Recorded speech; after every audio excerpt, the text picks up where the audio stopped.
হ্যাঁ, ব্যাপারটা হলো এই যে আমার ভাগ্নি এনাদেরকে মারপিট করেছে, মারধর করেছে, কাল্লাগিন বাড়ি। আমি এনার মামা। তো এনাদের জমির খাতা খতিয়ান দেখে, কাগজপত্র, জমির খাতা কাগজপত্র দেখে কোম্পানির কাছ থেকে জমি এনারা সংগঠন দখল করেছে। তো এনাদের জমি সংগঠন 15 বছর খেয়েছে।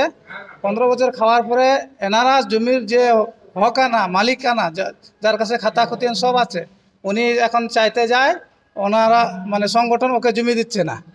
তো জমিতে নামতে গিয়ে এনাদেরকে মারধর করেছে, মাথা পেটেছে। এখনো গ্রাউন্ড লেভেলে মারপিট হচ্ছে, লোকজন অনেক জড়ো হয়েছে। সংগঠন বলতে জমি রক্ষা কমিটি নাকি আমি শুনলাম ওখানে আছে। জি, এনারা কোম্পানি ওই যে কুসুমটি ছিল।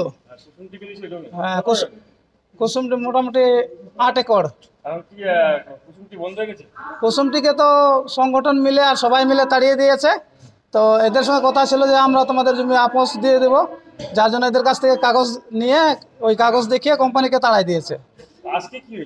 আজকে হয়েছে এরা জমিতে গেছে, ওই কোম্পানিকে বলেছে, আগে বলেছে সংগঠনকে যে আমাদের জমি তো 15 বছর খেলা তোমরা, এখন আমাদেরকে আপোষ দাও।